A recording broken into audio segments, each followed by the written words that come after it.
പിതാവിന്റെയും പുത്രന്റെയും പരിശുദ്ധാത്മാവിന്റെയും നാമത്തിൽ ആമേൻ.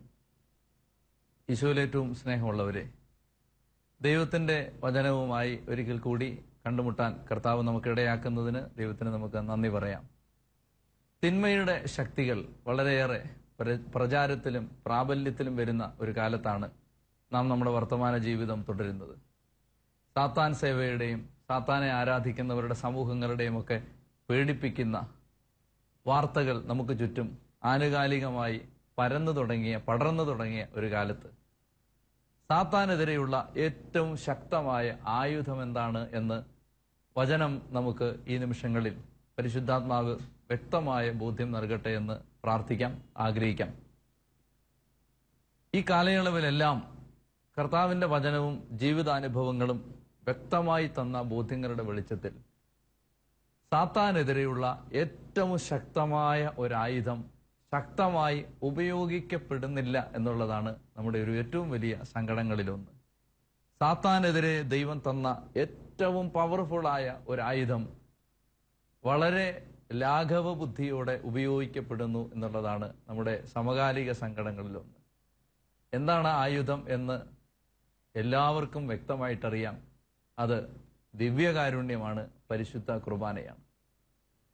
ശുശ്രൂഷാ ജീവിതത്തിൽ വളരെയേറെ ബോധ്യം തന്നിട്ടുള്ള അനുഭവങ്ങളിലൊന്ന് പിശാചിന് ഏറ്റവും കൂടുതൽ ഭയം ദിവ്യകാരുണ്യത്തെയാണ്, വിശുദ്ധ കുർബാനയാണ് എന്നുള്ളതാണ്. വിശുദ്ധ കുർബാനയിലുള്ള വിശ്വാസവും ബോധ്യവും ആഴപ്പെടുന്നതിനനുസരിച്ച് വ്യക്തികളിലും കുടുംബങ്ങളിലുമുള്ള സാത്താന്റെ ആധിപത്യങ്ങൾ തകരും എന്നുള്ളതിന് ഉദാഹരണങ്ങൾ, അനുഭവങ്ങൾ, ബോധ്യങ്ങൾ നിരവധിയാണ്.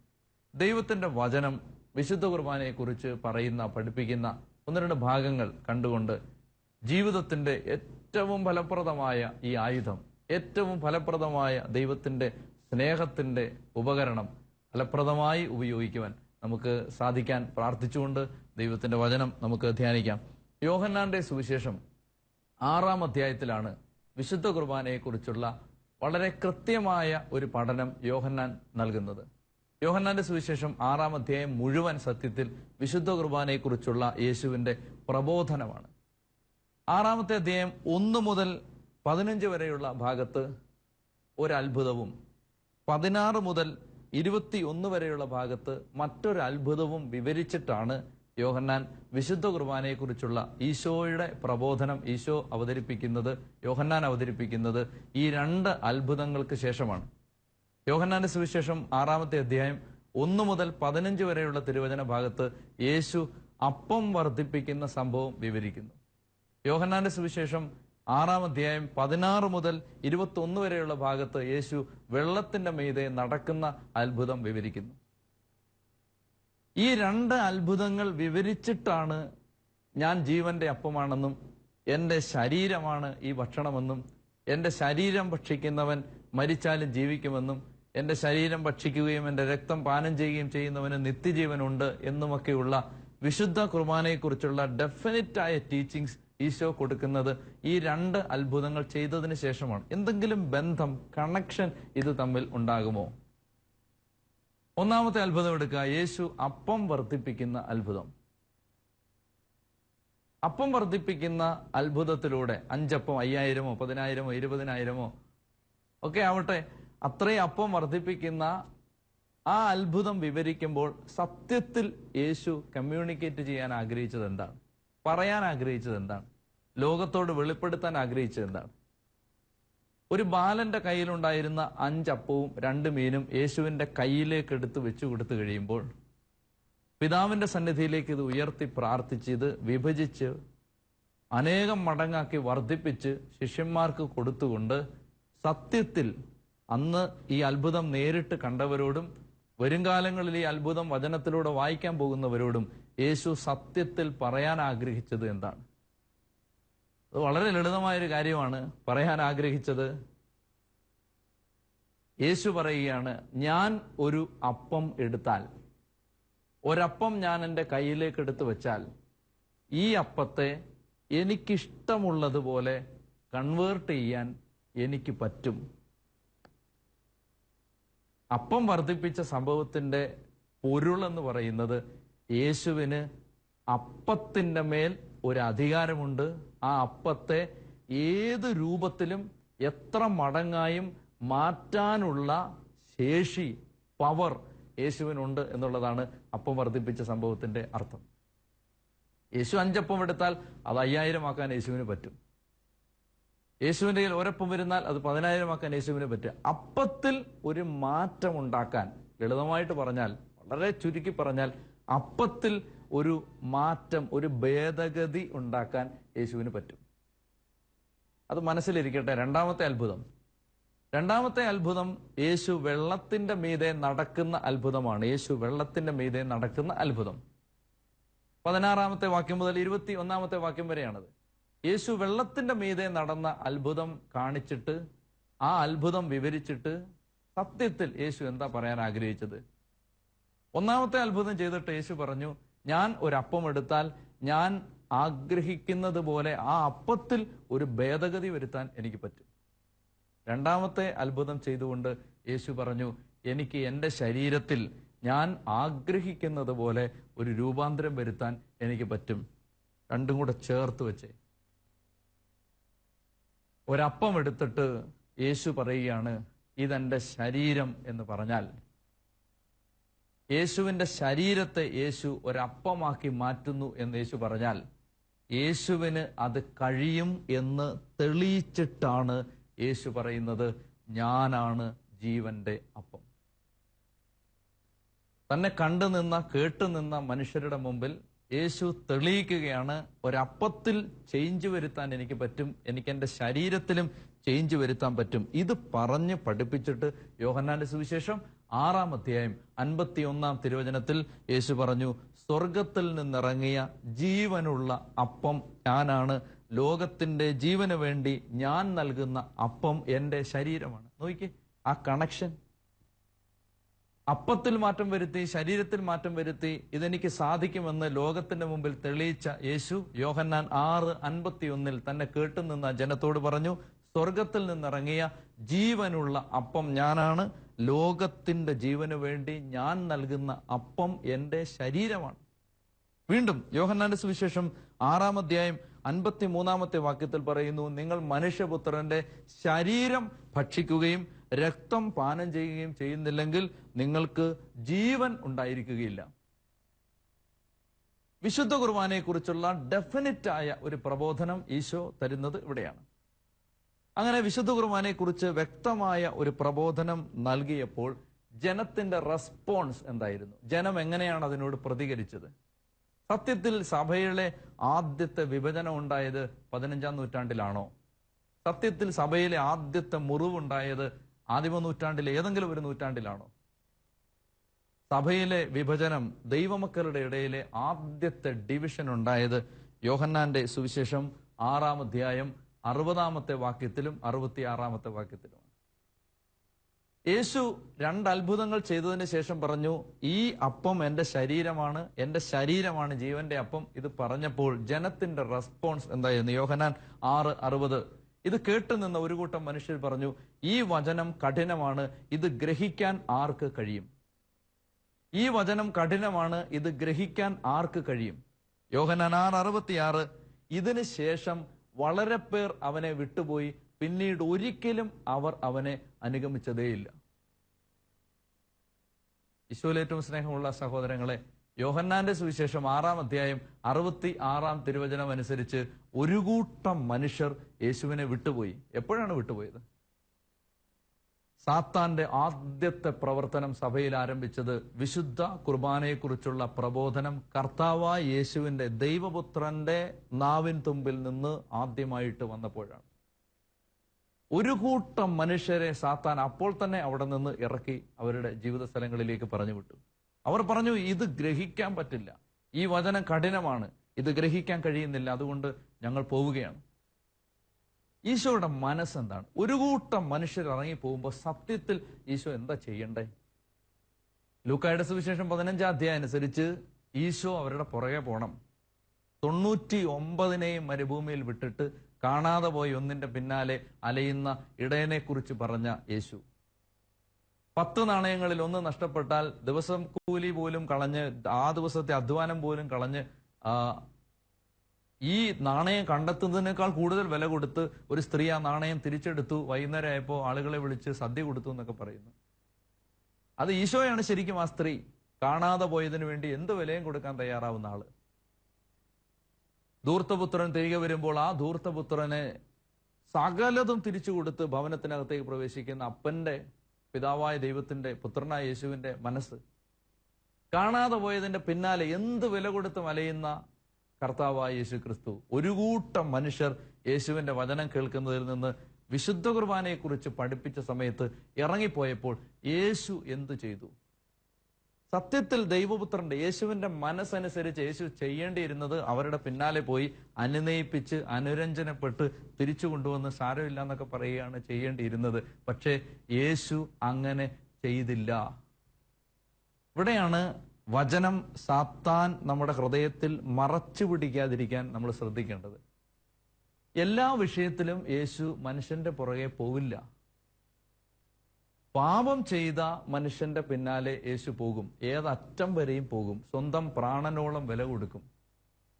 അടിസ്ഥാന ബോധ്യങ്ങളിൽ തെറ്റിപ്പോകുന്നവരുടെ വിഷയത്തിൽ കർത്താവിന് കോംപ്രമൈസ് ഇല്ല.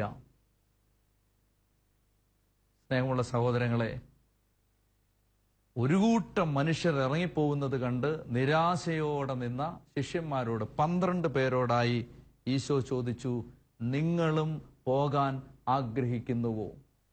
പോകുന്നെങ്കിൽ പൊക്കോളുക. നിങ്ങൾക്കും വേണമെങ്കിൽ ഈ കൂട്ടം വിടാം. നിങ്ങളും പോകാൻ ആഗ്രഹിക്കുന്നുവോ? എന്താ ഇതിന്റെ പൊരുൾ?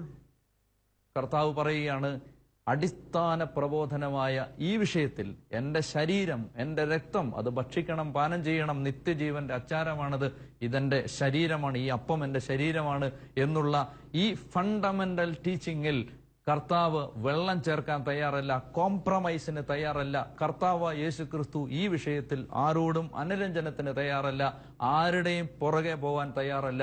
നിങ്ങളും പോകാൻ ആഗ്രഹിക്കുന്നുവോ?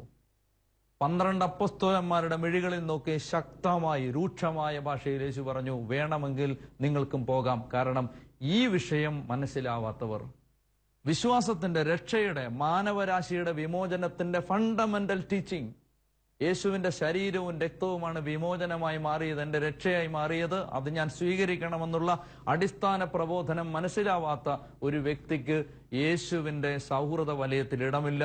നിങ്ങളും പോകാൻ ആഗ്രഹിക്കുന്നുവോ? ഒരു കൂട്ടം മനുഷ്യർ ഇറങ്ങിപ്പോകുമ്പോൾ അവരുടെ പിന്നാലെ പോകാതെ, ഒരിക്കലും പിന്നീട് തന്റെ കൂടെ വരില്ല എന്നറിഞ്ഞുകൊണ്ട് തന്നെ സഭയിലെ ആദ്യത്തെ മുറിവ് സഭാഗാത്രത്തിന്റെ ശരീരത്തിനുണ്ടാവുമ്പോൾ അത് നിസ്സംഗതയോടെ, ഇൻഡിഫറൻസോടെ നോക്കി നിന്ന യേശു. അതിന്റെ കാരണം, ഈ വിഷയം ഗ്രഹിക്കാത്തവർക്ക് യേശുവിനെ ഗ്രഹിക്കാൻ കഴിയില്ല. വിശുദ്ധ കുർബാന മനസ്സിലാകാത്തവർക്ക് യേശുവിനെ മനസ്സിലാവില്ല. വിശുദ്ധ കുർബാനയെ സ്നേഹിക്കാത്തവർക്ക് യേശുവിനെ സ്നേഹിക്കാൻ കഴിയില്ല. എന്നെ കേൾക്കുന്ന പ്രിയപ്പെട്ട സഹോദരങ്ങളെ, even Jesus is not ready to compromise in this radical issue regarding faith. വിശ്വാസത്തിന്റെ ഈ ഫണ്ടമെന്റൽ ടീച്ചിങ്ങിനോട് കോംപ്രമൈസ് ചെയ്യാൻ കർത്താവ് തയ്യാറല്ല. പ്രിയപ്പെട്ടവരെ, എന്തുകൊണ്ടാണ് വിശുദ്ധ കുർബാന ഈശോയ്ക്ക്, അല്ലെങ്കിൽ അവന്റെ ശരീരവും രക്തവുമായി ബന്ധപ്പെട്ട വിഷയം ഈശോയ്ക്ക് ഇത്രമേൽ പ്രിയപ്പെട്ടതായി മാറിയത്? എന്തുകൊണ്ടാണ്? 1-2 കാരണങ്ങൾ വെറുതെ ഒന്ന് നമുക്ക് ഓടിച്ചെടുക്കാം. ഒന്നാമത്തേത് ഇതാണ്: യേശു ലോകത്തിന് തരുന്ന, യേശുവിന് തരാൻ ആഗ്രഹമുള്ള, യേശു ലോകത്തിന് തരണമെന്ന് കൊതിക്കുന്ന ഗിഫ്റ്റാണ് വിശുദ്ധ കുർബാന. എന്തുകൊണ്ടാണ് വിശുദ്ധ കുർബാന യേശു ഇത്രമേൽ പ്രിയപ്പെട്ടതായി നമുക്ക് തരാൻ ആഗ്രഹിക്കുന്നത്? നമുക്കൊരു ജോലി തരുന്നതോ, നമുക്കൊരു വണ്ടി തരുന്നതോ, നമുക്കൊരു വീട് തരുന്നതോ, നമുക്കൊരു നല്ല ദാമ്പത്യം തരുന്നതോ, നമുക്ക് കുഞ്ഞുങ്ങളെ തരുന്നതോ ആയ വിഷയങ്ങളെക്കാൾ ഉപരിയായി യേശു നമുക്ക് തരാൻ ആഗ്രഹിക്കുന്ന ഒരു വലിയ അനുഗ്രഹമാണ് വിശുദ്ധ കുർബാന. എന്തുകൊണ്ട്? ഈ ബാക്കി നേരത്തെ പറഞ്ഞ നമ്മുടെ ഭൗതിക ജീവിതത്തിന്റെ എല്ലാ കാര്യങ്ങളും നമുക്ക് തരണമെന്ന് യേശുവിന് ആഗ്രഹമുണ്ട്. ആ കാര്യത്തിൽ കർത്താവ് ഒരു സിനിക്കല്ല, യേശുവിന് ആഗ്രഹമുണ്ട്. പക്ഷേ അതിനേക്കാൾ ഉപരിയായി യേശു നമ്മൾ വാങ്ങിക്കണം, യേശുവിന്റെ കയ്യിൽ നിന്ന് 2 കൈയും നീട്ടി നമ്മൾ സ്വീകരിക്കണമെന്ന് യേശു ആഗ്രഹിക്കുന്ന ഗിഫ്റ്റ് വിശുദ്ധ കുർബാനയാണ്. എന്തുകൊണ്ട്? പ്രിയപ്പെട്ടവരെ, ശ്രദ്ധയോടെ അത് നിങ്ങൾ മനസ്സിലാക്കണം എന്ന് പരിശുദ്ധാത്മാവ് ആഗ്രഹിക്കുന്നു. കാനായിലെ കല്യാണ വിരുന്നിൽ വെള്ളം വീഞ്ഞാക്കുന്നതിന് യേശുവിന് നോവേണ്ടി വന്നില്ല. തളർവാദ രോഗിയെ സുഖപ്പെടുത്തുന്നതിന് യേശുവിന് മാനസിക വേദന ഒന്നും അനുഭവിക്കേണ്ടി വന്നില്ല. കുഷ്ഠരോഗിയെ തൊട്ട് സുഖപ്പെടുത്തിയതിന് യേശുവിന് വേർക്കേണ്ടി വന്നില്ല. 5 അപ്പം 5000 വർദ്ധിപ്പിച്ചപ്പോൾ യേശുവിന് അതിമാനുഷികമായ ശക്തികളൊന്നും പ്രകടിപ്പിക്കേണ്ടി വന്നില്ല. ബത്സയിദ കുളത്തിന്റെ കരയിൽ 38 കൊല്ലം തളർന്നു കിടന്നവനെ സൗഖ്യത്തിന്റെ അനുഗ്രഹ കരയിലേക്ക് കൈപിടിച്ചുയർത്തുമ്പോൾ യേശുവിന് അവന്റെ കൈയോ കാലോ വേദനിക്കേണ്ടി വന്നില്ല. എന്നാൽ കാൽവരി കുരിശിൽ സ്വന്തം ശരീരവും രക്തവും കീറി മുറിച്ച് ദുഃഖവെള്ളിയാഴ്ച ഒരു നട്ടുച്ചയ്ക്ക് ഗോകുൽത്തായുടെ നെറുകയിൽ ഉയർത്തപ്പെട്ട കുരിശിൽ മാനവരാശിയുടെ മോചനത്തിനു വേണ്ടി ഉച്ചി മുതൽ ഉള്ളങ്കാല് വരെ തകർക്കപ്പെട്ട് കുരിശിൽ മരിച്ച് അതിന്റെ തലേരാത്രിയിൽ ആ മരണത്തിന്റെ അച്ചാരമായി ഓർമ്മയ്ക്ക് വേണ്ടി തയ്യാറാക്കിയ അവന്റെ ശരീരവും രക്തവും നമുക്ക് തരുന്നതിന് യേശു ഒരുപാട് കരയേണ്ടി വന്നു. നാവിൻ തുമ്പിലേക്ക് ഉദാസീനമായും അലസതയോടെയും അവഗണനയോടെയും നാം സ്വീകരിക്കുന്ന ഈ കാഴ്ചയപ്പം, ഈ ദിവ്യകാരുണ്യം, ഈ തിരുവോസ്തി നമ്മുടെ നാവിൻ തുമ്പിലേക്ക് വെച്ചു തരുന്നതിന് വേണ്ടി ഈശോ ഒത്തിരി തുപ്പല് കൊണ്ടതാണ്. ഈ ദിവ്യകാരുണ്യം നമ്മുടെ ജീവിതത്തിന്റെ അനുഭവമായി മാറുന്നതിന് വേണ്ടി അവൻ ഉച്ചി മുതൽ ഉള്ളങ്കാല് വരെ ആവാതചൂടം തകർക്കപ്പെട്ടതാണ്. ഉഴവുകാരന്റെ മുതുകിൽ ഉഴുതു അവർ ചാല് കീറി എന്ന സങ്കീർത്തനം പറയും പോലെ ശരീരം മുഴുവൻ വിണ്ടു കീറി, വരഞ്ഞു കീറി, പിഞ്ചിക്കീറി വേദന അനുഭവിച്ചിട്ടാണ് അവന്റെ കാരുണ്യം ദിവ്യകാരുണ്യമായി മാറിയത്. അവന്റെ ശരീരം നമുക്ക് ആഹാരമായിട്ട് മാറിയത്. അവന്റെ ചങ്ക് കുത്തി തുളയ്ക്കപ്പെട്ടതിൽ നിന്ന് ഒഴുകിയതാണ് ഈ അൾത്താരയിൽ കാസയിൽ നിറയുന്ന ദിവ്യരക്തം. അവന്റെ ഹൃദയം വെട്ടി മുറിക്കപ്പെട്ടതാണ് തിരുവോസ്തിയായി മുറിക്കപ്പെട്ട് നമ്മുടെ നാവിൻ തുമ്പിലേക്ക് വെക്കപ്പെടുന്ന മഹാത്ഭുതം. യേശുവിന്റെ ഏറ്റവും വലിയ ഗിഫ്റ്റാണ് വിശുദ്ധ കുർബാന. കാരണം ഈ സമ്മാനം തരാൻ ഈശോ ഒരുപാട് കഷ്ടപ്പെടേണ്ടി വന്നു, ഒരുപാട് കരയേണ്ടി വന്നു. അപ്പാ കഴിയുമെങ്കിൽ ഈ പാനപാത്രം അകന്നു പോകണമേ എന്ന് കണ്ണുനീരിന്റെ തലേരാത്രിയിൽ കരഞ്ഞ് പ്രാർത്ഥിക്കേണ്ടി വന്നു. കാൽമുട്ടുകൾ കുത്തി നിലത്ത് വീഴേണ്ടി വന്നു. തന്നെക്കാൾ ഭാരമുള്ള കുരിശ് ചുമക്കേണ്ടി വന്നു. പീലാത്തോസിന്റെ അരമനപ്രത്തോറിയത്തിൽ കെട്ടിയിടപ്പെട്ട് ചാട്ടവാർ അടിയേൽക്കേണ്ടി വന്നു. കാരിരുമ്പാണി ചരണങ്ങളിൽ തറയ്ക്കേണ്ടി വന്നു. ശരീരം മുഴുവൻ മുറിവേൽപ്പിക്കേണ്ടി വന്നു. പെറ്റ തള്ളയുടെ മുമ്പിൽ നഗ്നനായി കിടക്കേണ്ടി വന്നു. കൈകൊണ്ടുപോലും നാണം മറയ്ക്കാൻ കഴിയാതെ കുരിശിന്റെ നെറുകയിൽ 3 മണിക്കൂർ വേദനിച്ച് കിടക്കേണ്ടി വന്നു. ദിവ്യകാരുണ്യം നാവിൻ തുമ്പിലേക്ക് എത്താൻ, നമ്മുടെ നാവിൻ തുമ്പിലേക്ക് എത്താൻ കർത്താവായ യേശു ഒത്തിരി ഒത്തിരി ഒത്തിരി ഒത്തിരി സഹിച്ചിട്ടുണ്ട്. അതുകൊണ്ട് വിശുദ്ധ കുർബാനയോടുള്ള അവഗണന യേശുവിന് നല്ലതുപോലെ നോവും. ഞായറാഴ്ച ബലി നടക്കുമ്പോൾ നീ ദേവാലയത്തിന് വെളിയിൽ നിന്നാൽ യേശുവിനെ അത് ഒരുപാട് വേദനിപ്പിക്കും. ഞായറാഴ്ച ബലി നടക്കുമ്പോൾ നീ നിന്റെ വീട്ടിൽ കിടന്നുറങ്ങിയാൽ യേശുവിനെ അത് ഒരുപാട് വേദനിപ്പിക്കും.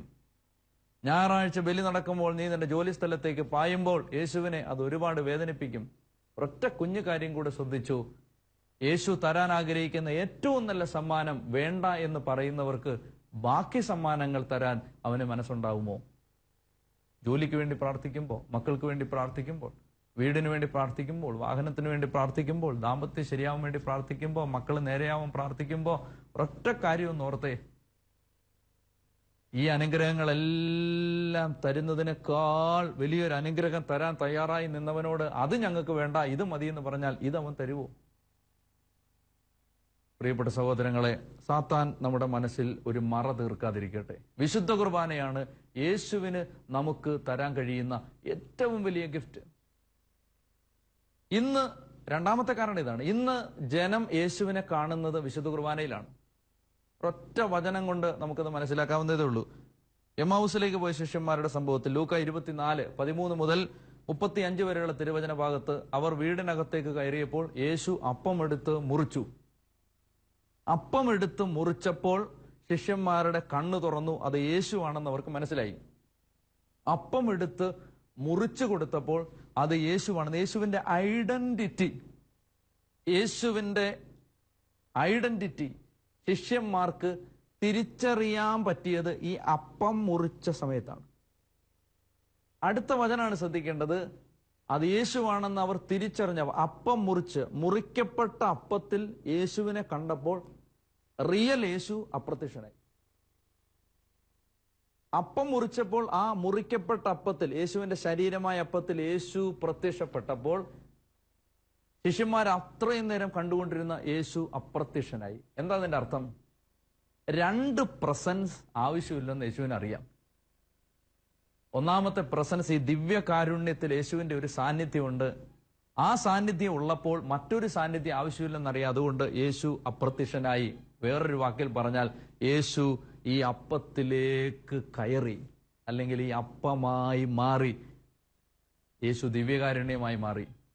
ഇന്ന് നാം യേശുവിനെ, റിയൽ യേശുവിനെ, ജെനുവിൻ യേശുവിനെ കണ്ടുമുട്ടുന്ന നമ്മുടെ ഐഡന്റിറ്റി, യേശുവിന്റെ ഐഡന്റിറ്റി നാം കണ്ടുമുട്ടുന്ന ഇടമാണ് വിശുദ്ധ കുർബാന. അതുകൊണ്ടാണ് എമ്മാവുസിലേക്ക് പോയി ശിഷ്യന്മാരുടെ മുമ്പിൽ അപ്പം മുറിച്ചിട്ട് അപ്പോൾ തന്നെ കർത്താവ് അപ്രത്യക്ഷനായി. അതുകൊണ്ട് പ്രിയപ്പെട്ട സഹോദരങ്ങളെ, അതുകൊണ്ട് കൊരിന്തോസുകാർക്ക് എഴുതിയ 1-ാം ലേഖനത്തിൽ 11-ാം അധ്യായത്തിൽ 27-ാമത്തെ തിരുവചനത്തിൽ പൗലോസ്ലീഹ പറയുകയാണ്, അതുകൊണ്ട് ആരെങ്കിലും അയോഗ്യതയോടെ ഈ അപ്പം ഭക്ഷിക്കുകയും പാത്രത്തിൽ നിന്ന് പാനം ചെയ്യുകയും ചെയ്താൽ അവൻ കർത്താവിന്റെ ശരീരത്തിനും രക്തത്തിനുമെതിരെ തെറ്റ് ചെയ്യുന്നു. കർത്താവിന്റെ ശരീരത്തിനും രക്തത്തിനുമെതിരെ തെറ്റ് ചെയ്യാതിരിക്കാൻ കർത്താവ് തരുന്ന ഏറ്റവും മനോഹരമായ അത്ഭുതം ഹൃദയത്തിലേക്ക് സ്വീകരിക്കാനുള്ള ഒരു വലിയ അഭിഷേകം, വലിയൊരു കൃപ നമ്മുടെ ജീവിതത്തിൽ ഉണ്ടാവട്ടെ. അതിന് ഈ വചനം നമ്മളെ സഹായിക്കട്ടെ. കർത്താവ് നമ്മെ അനുഗ്രഹിക്കട്ടെ. പിതാവിന്റെയും പുത്രന്റെയും പരിശുദ്ധാത്മാവിന്റെയും നാമത്തിൽ ആമേൻ.